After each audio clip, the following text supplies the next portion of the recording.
രാമചന്ദ്രാഭിഷേകം ശ്രീരാമചന്ദ്രാഭിഷേകം സീതയാ സഹിത രാമചന്ദ്ര രഘുവീരരാജ്യാഭിഷേകം ശ്രീനീലകണ്ഠാഭിഷേകം ആഞ്ജനേയ പരിസേവ്യൻ ധീരഭരതാഭിപൂജ്യൻ വീരലക്ഷ്മണ കുമാര ശത്രുഘ്ന സോദരാർച്ചിത പദാബ്ജൻ ശ്രീനീലകണ്ഠ ഹൃദയേശൻ രാമചന്ദ്രാഭിഷേകം ശ്രീരാമചന്ദ്രാഭിഷേകം. നമസ്കാരം പ്രിയമുള്ളവരെ, അധ്യാത്മ രാമായണ ജ്ഞാനയജ്ഞത്തിന്റെ 5ാം ദിവസമാണ് ഇന്ന്. ആദ്യമേ തന്നെ എന്റെ സർവസങ്കല്പങ്ങളും ഭാരതീയ ആചാര്യ പരമ്പരയുടെ പാദപങ്കജങ്ങളിലും വാഗ്ദേവതയും ശക്തിസ്വരൂപിണിയുമായ അമ്മയുടെ പാദപത്മങ്ങളിലും എന്റെ ഗുരുനാഥനായ ജഗദ്ഗുരു സ്വാമി സത്യാനന്ദ സരസ്വതി തൃപ്പാദങ്ങളിലും എന്റെ പരമഗുരുവായ ബ്രഹ്മശ്രീ നീലകണ്ഠ ഗുരുപാദരുടെ പാദപങ്കജങ്ങളിലും വാൽമീകി രാമായണം നമുക്ക് പകർന്നു തന്ന വാൽമീകി എന്ന ഋഷിവര്യന്റെ പാദപത്മങ്ങളിലും അധ്യാത്മരാമായണം മലയാളത്തില് നമുക്ക് പകർന്നു തന്ന എഴുത്തച്ഛന്റെ പാദപത്മങ്ങളിലും ആ ധന്യമായ സങ്കല്പം കൊണ്ട് പവിത്രമായിരിക്കുന്ന നിങ്ങളുടെ ഹൃദയങ്ങളിലും പൂജാപുഷ്പങ്ങളെന്നോണം സമർപ്പിച്ചുകൊള്ളട്ടെ.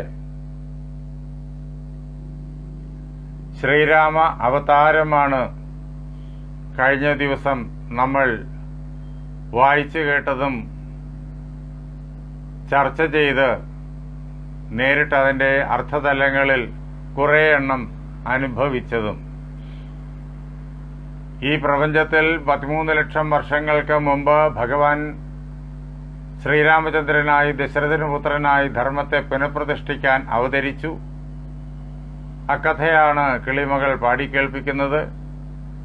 അതോടൊപ്പം അതിന് വേറൊരു അർത്ഥതലം കൂടിയുണ്ട്. ഓരോ സാധകന്റെയും ഹൃദയത്തിൽ ഉണ്ടാകുന്നതായ രാമാവതാരം, അതും ഈ വാക്കുകൾക്കുള്ളിൽ തന്നെ അന്തർഭവിച്ചിരിക്കുന്നു. എപ്പോഴാണോ നമ്മുടെ ഹൃദയത്തിന്റെ ഉള്ളിൽ രാമൻ അവതരിക്കുന്നത്, അപ്പോൾ നമ്മുടെ മനസ്സ്, നമ്മുടെ അന്തരംഗം അയോധ്യയായി മാറുന്നു, ജീവിതം സഫലമായി തീരുന്നു. അങ്ങനെ നമ്മുടെ എല്ലാം ജീവിതത്തെ സഫലമാക്കി തീർക്കുന്ന, പ്രപഞ്ച ജീവിതത്തെ ആനന്ദമയമാക്കി തീർക്കുന്ന രാമാവതാരം നമ്മൾ നേരിട്ട് കണ്ടു. ഈ അവസരത്തില് ശ്രീരാമചന്ദ്ര മഹാപ്രഭുവിനെ കൗസല്യാദേവി കാണുന്നുണ്ട്. എങ്ങനെ? വിഷ്ണു രൂപത്തില്. ജഗദീശ്വരൻ ജന്മരഹിതൻ പത്മേക്ഷണൻ ഭുവനേശ്വരൻ വിഷ്ണു തന്നോട് ചിഹ്നത്തോടും അവതാരം ചെയ്തപ്പോൾ കാണായി കൗസല്യയ്ക്കും. ജഗദീശ്വരനായിരിക്കുന്ന പ്രപഞ്ചത്തിന് മുഴുവൻ അധിപതിയായിരിക്കുന്ന ആ നിർഗുണ നിരാകാര ബ്രഹ്മം, അദ്ദേഹം ജന്മരഹിതനാണ്. അദ്ദേഹത്തിന് ജനനമില്ല, അതേപോലെ തന്നെ മരണവുമില്ല. സാധാരണ ജീവരാശികളിൽ കാണപ്പെടുന്നതായ രോഗ, വാർദ്ധക്യാദി വിഷമതകളൊന്നും അദ്ദേഹത്തിനില്ല. ഇതിനെല്ലാം അതീതനായി നിൽക്കുന്ന പരമാത്മാവ് കൗസല്യയുടെ പുത്രനായിട്ട് തന്റെ തന്നെ മായാശക്തിയാൽ അവതരിക്കുകയാണ്. ഭഗവാൻ ശ്രീകൃഷ്ണൻ ഇക്കാര്യം വളരെ വ്യക്തമായിട്ട് ഭഗവത്ഗീതയിൽ പറയുന്നുണ്ട്. അജോവിസൻ, ഞാൻ അജനാണെങ്കിലും ജന്മരഹിതനാണെങ്കിലും ജനനവും വാർദ്ധകവും ഒന്നുമില്ലാത്തവനാണെങ്കിലും അവ്യയാത്മാ, ഒരു പ്രകാരത്തിലും മാറ്റം വരാത്തവനാണെങ്കിലും, ഈ ലോകത്തിലെല്ലാം മാറുന്നുണ്ട്. 6 പ്രകാരത്തിലുള്ള മാറ്റങ്ങളായിട്ട് അതിനെ നമുക്ക് ഋഷിമാര് വിശദീകരിച്ച് തന്നിട്ടുമുണ്ട്. അത് പ്രപഞ്ച പദാർത്ഥങ്ങളുടെ എല്ലാം പ്രത്യേകത. എന്നാൽ ഭഗവാന് ഈ പ്രകാരത്തിലുള്ള മാറ്റങ്ങൾ ഒന്നും തന്നെയില്ല. അതാണ് അവ്യയാത്മാ. അങ്ങനെയുള്ള അദ്ദേഹം ഭൂതാനാം ഈശ്വരോവിസൻ, ഈ ലോകത്തിൽ ഉണ്ടായിട്ടുള്ള പദാർത്ഥങ്ങൾ എന്ന് ഭൂതശബ്ദത്തിനർത്ഥം ജീവനുള്ളവയും ജീവനില്ലാത്തവയും എല്ലാം അതിൽ പെടും. അവയുടെ എല്ലാം ഈശ്വരനാണ് അദ്ദേഹം. ഇതൊക്കെയാണ് ഞാനെങ്കിലും ശ്രീകൃഷ്ണ പരമാത്മാവ് നമ്മളോട് പറയാണ്. ജനനമില്ലാത്ത ശ്രീകൃഷ്ണൻ പരമാത്മാവ് എങ്ങനെ ദേവകീനന്ദനായി വസുദേവപുത്രനായി അവതരിച്ചു എന്ന് ചോദിച്ചു കഴിഞ്ഞാൽ, പ്രകൃതിം സ്വമധിഷ്ഠായ സംഭവാമി ആത്മമായയ, എന്റെ തന്നെ മായയെ അവലംബിച്ചിട്ട് ലോകകല്യാണത്തിനായിട്ട് ഞാൻ ഈ ഭൂമിയിൽ സംഭവാമി അവതരിക്കുന്നു. അങ്ങനെ മായാമയമായിരിക്കുന്ന വപുസ് സ്വീകരിച്ച് നമുക്ക് കാണത്തക്ക ഭാഗത്തിൽ, നമുക്ക് കേൾക്കത്തക്ക ഭാഗത്തിൽ, നമുക്ക് കേൾക്കത്തക്ക ഭാഗത്തിൽ ഭഗവാൻ നമ്മുടെ മുന്നിൽ എത്തിച്ചേരുന്നു. എത്തിച്ചേർന്നതുപോലെ തോന്നിക്കുന്നു. അതാണ് അവതാരം. അങ്ങനെ ജന്മരഹിതനായിരിക്കുന്ന പത്മേക്ഷണൻ, ജനനമില്ലാത്തവനായ, മരണമോ രോഗമോ വാർദ്ധക്യമോ യാതൊന്നും തന്നെ ഇല്ലാത്തവനായ, മാറ്റങ്ങളൊന്നും ഇല്ലാത്തവനായ അദ്ദേഹം എങ്ങനെയാ കൗസല്യയുടെ പുത്രനായി വന്നത്? തന്റെ തന്നെ മായയെ അവലംബിച്ചിട്ട് ലോകഹിതത്തിനായി. അങ്ങനെ അവതരിച്ച പത്മേക്ഷണൻ, താമരപ്പൂവിന്റെ ആകൃതിയുള്ള കണ്ണോടുകൂടിയവൻ, ഭുവനേശ്വരൻ, ലോകത്തിനു മുഴുവൻ ഈശ്വരനായിരിക്കുന്ന ആ മഹാപുരുഷൻ, അദ്ദേഹം വിഷ്ണു തന്നെ ചിഹ്നത്തോടും അവതാരം ചെയ്തു. അവതരിക്കുന്നയാള് മഹാവിഷ്ണു തന്നെയാണ് എന്ന് ഒറ്റനോട്ടത്തിൽ തന്നെ കാണുന്നയാളിന് മനസ്സിലാകണം, കൗസല്യക്ക് മനസ്സിലാകണം. അതിനുവേണ്ടി സാധാരണ ഒരു മനുഷ്യബാലൻ അല്ലെങ്കിൽ മനുഷ്യക്കുഞ്ഞ് ജനിക്കുന്ന പോലല്ല അദ്ദേഹത്തിന്റെ അവതാരം. വിഷ്ണുവിന്റെ അടയാളത്തോടുകൂടി 4 കരങ്ങളും, ആ 4 കരങ്ങളിൽ ഏന്തിയിരിക്കുന്നതായ ശംഖചക്ര ഗദ പത്മങ്ങളും, അത്യധികം ശോഭായമാനമായിരിക്കുന്ന കിരീടവും, പിന്നെ മാറിടത്തില് ശ്രീവത്സവും കൗസ്തുഭവും മഞ്ഞപ്പട്ടും ഒക്കെ ധരിച്ച് നീലിമയാർന്ന വർണ്ണത്തോടു കൂടിയിട്ട് മഹാവിഷ്ണു തന്നെ എന്ന കൗസല്യക്ക് ഉടനെ തന്നെ മനസ്സിലാകത്തക്ക രീതിയിൽ ഭഗവാൻ കൗസല്യയുടെ മുന്നിൽ അലൗകിക രൂപത്തോടുകൂടി നിന്നു. യഥാർത്ഥത്തിൽ ഈ ലോകത്തിലുള്ള എല്ലാ മനുഷ്യരും ഇതേ പ്രകാരത്തിൽ തന്നെയാണ്. പക്ഷേ എന്തുകൊണ്ട് ഈ രൂപം, ഈ ഭാവം അവരിൽ തെളിഞ്ഞു കാണുന്നില്ല? എന്തുകൊണ്ടെന്നാൽ ഉള്ളിലിരിക്കുന്നതായ ഐശ്വര്യമായ ചൈതന്യത്തെ, നിർഗുണ നിരാകാര ബ്രഹ്മത്തെ പൂർണ്ണമായും പ്രകാശിപ്പിച്ചിട്ടില്ല. അതുകൊണ്ട് മാത്രം. എപ്പോഴാണോ ആ ചൈതന്യത്തെ തന്റെ തന്നെ ധ്യാനാദികളാൽ, തന്റെ തന്നെ തപസ്സിദ്ധിയാൽ പ്രകടമാക്കുന്നത്, അപ്പോൾ അങ്ങനെയുള്ളതായ രൂപത്തിൽ അങ്ങനെയുള്ള ആളുകൾക്ക് കാണപ്പെടും. കാണാനും അതേ പ്രകാരത്തിലുള്ളതായ തപോബലം വേണം. ആ തപോബലം നേടിയ ആളുകൾക്ക് സമസ്ത വസ്തുക്കളും വിഷ്ണുവായി തന്നെ കാണപ്പെടും. സർവ പദാർത്ഥങ്ങളിലും വിഷ്ണു തന്നെ നിറഞ്ഞു നിൽക്കുന്നതായി കാണപ്പെടും. ശ്രീമദ് ഭാഗവതത്തിലെ ദശമസ്കന്ധത്തില് വത്സസ്തേയം എന്നു പേരായ കഥയുണ്ട്. ഭഗവാൻ ശ്രീകൃഷ്ണനായിട്ട് ഭൂമിയിൽ അവതരിച്ചു.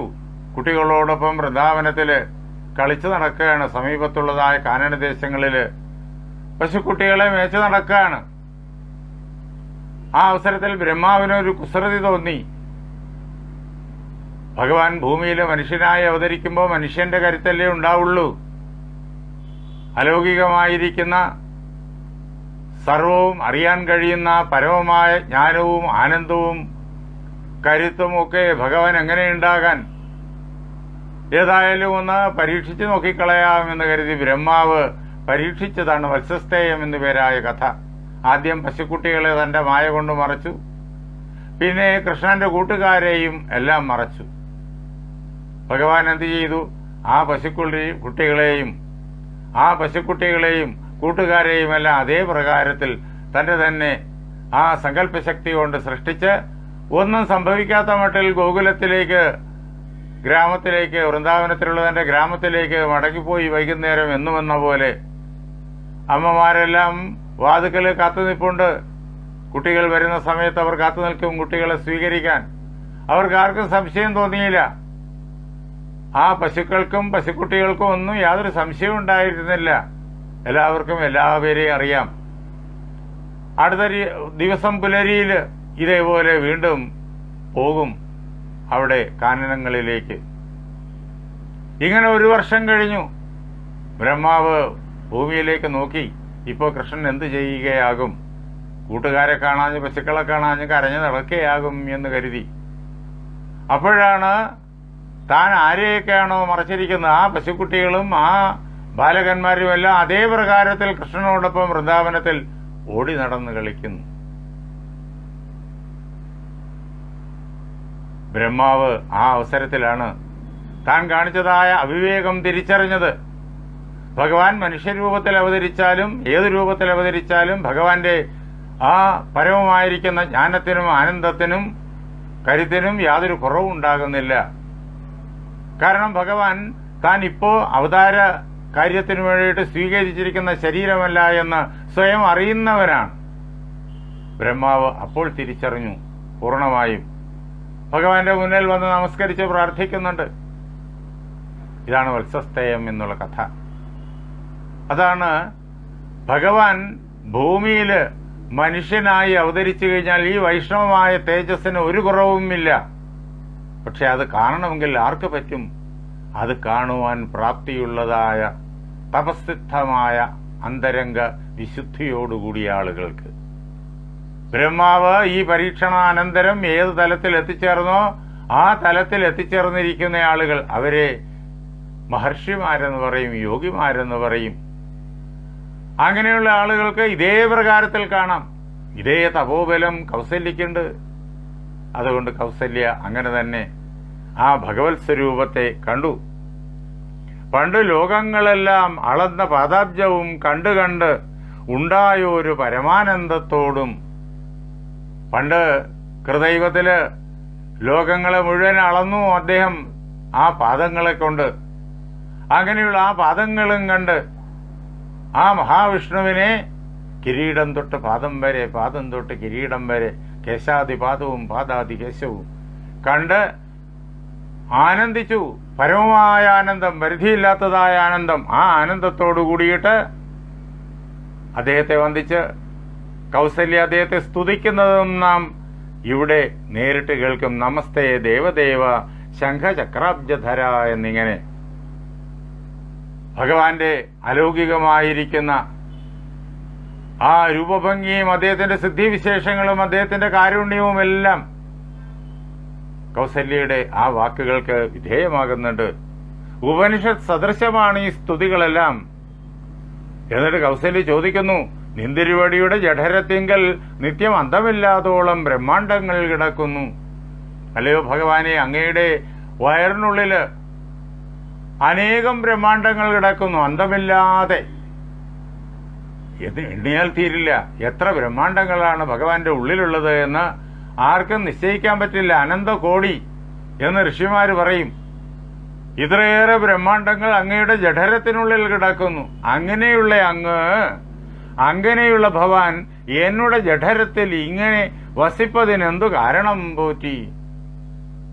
ലോകത്തെ മുഴുവൻ ഉൾക്കൊള്ളുന്ന, അനന്തകോടി ബ്രഹ്മാണ്ടങ്ങളെ മുഴുവൻ ഉൾക്കൊള്ളുന്ന, അതിനെയും കടന്ന് അനാദി അനന്തമായി വ്യാപിച്ചു നിൽക്കുന്ന ഭഗവാൻ എങ്ങനെയാണ് വെറൊരു മനുഷ്യ സ്ത്രീയായ എന്റെ ഈ വയറിനുള്ളില് വന്ന് ഇങ്ങനെ 10 മാസക്കാലത്തോളം വസിച്ചത്? അത്ഭുതത്തോടു കൂടിയിട്ട് കൗസല്യ ചോദിക്കാണ്. ഭഗവാൻ അണുവിനേക്കാളും അണുവും അതേപോലെ മഹത്തിനേക്കാൾ മഹത്വമാണ്. അണോരണീയാൻ മഹതോ മഹീയാൻ. അങ്ങനെ ഏറ്റവും ചെറുതിനേക്കാളും ചെറുത്, അതേസമയം ഏറ്റവും വലുതിനേക്കാളും വലുത്. ഒരു വസ്തുവിനാണെങ്കിൽ ചെറുതിനേക്കാൾ ചെറുതാകാൻ പറ്റും, അല്ലെങ്കിൽ വലുതിനേക്കാൾ വലുതാകാനും പറ്റും. ഇത് രണ്ടും ഒരേ സമയത്ത്, ഒരേ പ്രകാരത്തില്, ഒരേ ഇടത്തില്. അങ്ങനെ വരുമ്പോഴത്തേക്കും കാലത്തിന്റെയും ദേശത്തിന്റെയും എല്ലാം അതിരുകൾ അവിടെ സമ്പൂർണമായിട്ടും തകർന്നു വീഴുന്നു. അതാണ് ഇവിടെ കൗസല്യയുടെ ഈ ചോദ്യത്തിനകത്ത് കിടക്കുന്നത് അണോരണീയാൻ മഹതോ മഹിയാൻ ആത്മാസ്യ ജന്തോർ നിഹിതോ ഗുഹായാം എന്ന ഉപനിഷത് വാക്യം അങ്ങ് എങ്ങനെയാണ് എൻ്റെ വയറിനുള്ളിൽ ഇങ്ങനെ കുടികൊണ്ടത് എന്ന് അത്ഭുതത്തോടുകൂടി ചോദിക്കുന്നു. വളരെ വിസ്തരിച്ചുള്ളതാണ് ഈ സ്തുതി. അത് വായിക്കാനും ചർച്ച ചെയ്യാനും നിൽക്കുന്നില്ല. അല്ലയോ ഭഗവാനെ, അങ്ങയുടെ ഈ രൂപമുണ്ടല്ലോ, ഇത് അലൗകികമായ രൂപമാണ്, ഇത് വൈഷ്ണവമായ രൂപമാണ്, ഇത് മറ്റുള്ളവർ കാണാൻ പാടില്ല എന്ന് മാത്രമല്ല, അങ്ങയെ ഒരു കൊച്ചു കുഞ്ഞായിട്ട് വളർത്തുവാനുള്ള മോഹം എനിക്കുണ്ട്. അങ്ങയെ ലാളിക്കാനും വാത്സല്യം അങ്ങയിൽ ചൊരിയാനും ഒക്കെയായിട്ട് അതിന് യുക്തമായിരിക്കുന്ന രൂപം, മനുഷ്യരൂപം അങ്ങ് കൈക്കൊള്ളണം എന്ന് കൗസല്യ അഭ്യർത്ഥിക്കുന്നു.